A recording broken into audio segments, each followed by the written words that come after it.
Good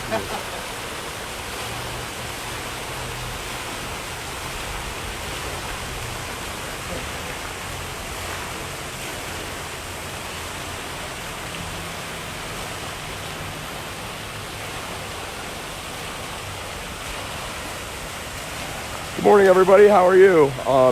We're down here on Elyria Square. The city is testing out the new fountain.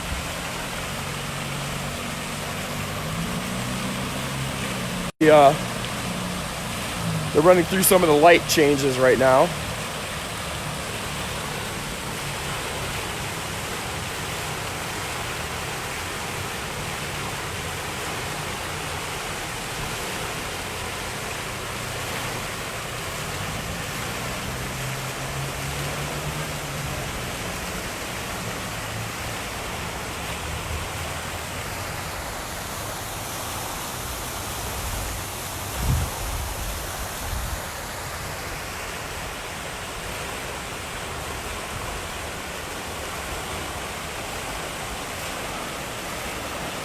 And I see we have the mayor, so we'll ask the mayor some questions. If anybody has any questions they want to ask, I'm going to go over and see about doing an interview with her really quick.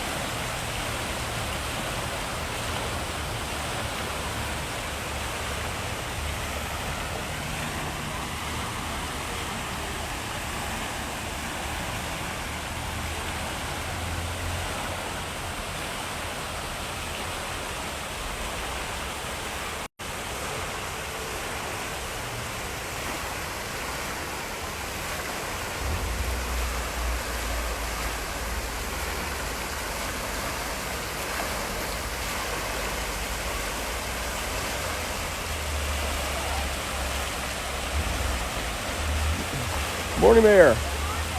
I'm doing a live stream right now. Do you mind if I talk to you live? No, that's fine. Okay. I'm gonna tell you what. Maybe turn a little bit. I'll get you, and then I'll get the fountain in the background here. Okay. Good morning. Good morning. So pretty good. It does. We're really thrilled. It's still a work in progress.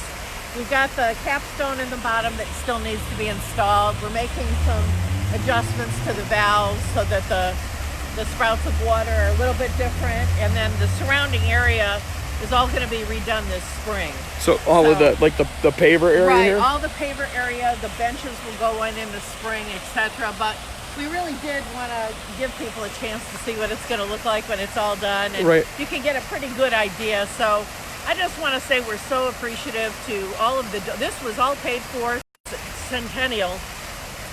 Obviously this was a bicentennial project. And we did it because we knew our fountain was failing. It hadn't been replaced since the 1970s. And just ironically, last October, it just stopped altogether. So the timing couldn't have been better. But our bicentennial committee helped with the fundraising. They were able to raise about $350,000. And we were able to do this whole project with donations within budget using city employees. And I'm so proud of them. I mean, they should be. If we had hired a private company to do this, it would have been almost over $900,000. And because we were able to use our employees and they were brave, we kind of figured it out as we went. We were able to save a lot of money and actually build the fountain the people said they wanted for a lot less. So we're really excited about it. This will be on through, we're going to try, depending on the weather, we're going to try to leave it on for a few days so folks can enjoy it a little bit. And then we're going to winterize the area and pick it up early as soon as the weather breaks to finish it so that the square will be available all next spring and summer. And I do know also from talking to them how excited they are, because I've been obviously following this myself. Yeah. So they definitely were like kids. They were glad to get it turned on, but they one of the other reasons they told me earlier that they were starting it was they wanted to make sure everything was good before they lock it all down for winter. Right.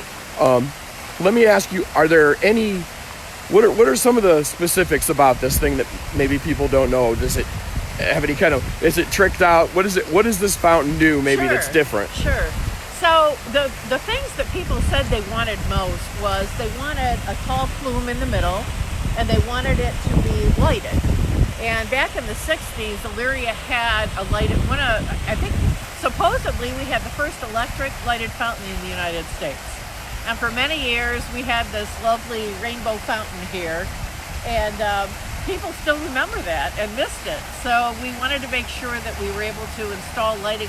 What you're seeing here is much more prominent in the darkness, but there's still more lighting to go in here. So there's actually tubular lighting that's going to be installed underneath the top section here. Oh, I see. Okay. Both on the top and the bottom, so it's rope lighting that will even make it brighter.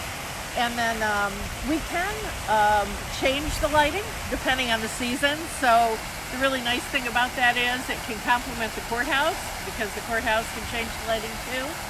And then we can also change the nature and volume of the valves. So yesterday when we were experimenting, we knew we wouldn't get it right away, because you just don't know what it's going to look like when you first turn it on. I can tell you I was really relieved when water started coming out of those valves. But the outside valves actually have the ability to crisscross, and they were actually doing that yesterday. But the more pressure you have on the bottom, the less high the top rung is. So we've been playing with the valves a little bit. We are able to manipulate those a little bit so the look can change, which is nice. The other really nice feature about this fountain is, as people recall, we have a lot of vents here in the square, and while the water is very calming and people like it, we have to turn the fountain off often because you can't hear the music or other things going on. Now what we can do is, this has an affinity edge here, and so we could actually, when we have musical events where you need to hear the music, we could actually turn the plumes off and just have the soft sound of water falling over the affinity, so the fountain's still on and beautiful, but it's not as loud. Very good. So, well, I can tell you that, and I hope you guys can see it just as well, but in daylight, I mean, it's pretty easy to see the colors on the camera here. So. Yeah, Mr. Forthover, who's been fabulous, along with Tim Uvari, one of our engineers, actually taped it this morning in the darkness, and he's got that. You might want to. I was kind of in awe when I saw it myself. It was great. I just hope people appreciate this. Not a lot of, some people have asked me, why are you doing this? And we're doing it because, Elyria is a 202-year-old city. We have this beautiful town square, and it was donated by our founder, Heman Ely, when the city was founded over 200 years ago. Elyria's almost always had a fountain. There have been lots of iterations, but Illyrians call this their living room. Honestly, it's where people gather. It's where we send people off to war. I have pictures of my father leaving on a bus for World War II out of the square. People get married here. People come home. People are memorialized here. They celebrate here. We have concerts here and all kinds of other events. So this is a very important public space for our community, and something as nice as this beautiful fountain, which was made possible by the people of Elyria who donated to make it happen. So it's just another beautiful addition to what I'll call Elyria's living room. It's something that everybody in the entire city can enjoy. And we're going to be giving the whole square a facelift actually in the spring. There's some trees that are diseased and some landscape that is going to be replaced. And obviously we have donors where we have some recognition signs and other things that are going up. So this is, we'll have a formal dedication ceremony in the spring. Very good. Once everything is done and installed. But people are, it's not just going to be the square, it's going to be a facelift for all of Ely Square. And we think people are really going to enjoy it. Great. Well, Mayor, thank you very much. I appreciate you. it. It's great. It's good timing. I appreciate you coming over to talk to us. Thanks so much. And seriously, I have to ask you, because I keep getting this question from people, is there any chance of rescheduling Halloween because of the weather? It's amazing how often I've seen that the last 2 days online. Yeah, it is difficult to reschedule. We've gotten pros and cons. It's going to drizzle. We've been watching the weather. It's actually improved a bit. And a lot of people actually schedule their work schedules around this as well. So, we're never going to make everybody happy, but we're hoping that folks will just bundle the little ones up. And we've scheduled police, auxiliary police, safety forces around this too. So want to make sure it goes off well for everybody. Very good. Mayor, thanks very much for your time. you. I appreciate it. Have a good day. Sure. Okay, everybody, thanks for tuning in. I'm going to give you one last look at this really cool looking fountain. I am up close. I hope everybody can see the full. I'll back up a little bit here so you can appreciate the layout of everything. But yeah, let me tell you guys, I hope you can see it on the screen. Look how brilliant that purple color is. It's a good time to confess I'm a colorblind photographer. It's either purple or blue, whatever. All right, guys, everybody have a great day, and hopefully it's a nice, quiet, safe one. It's been pretty crazy the last couple days. Take care. Bye-bye.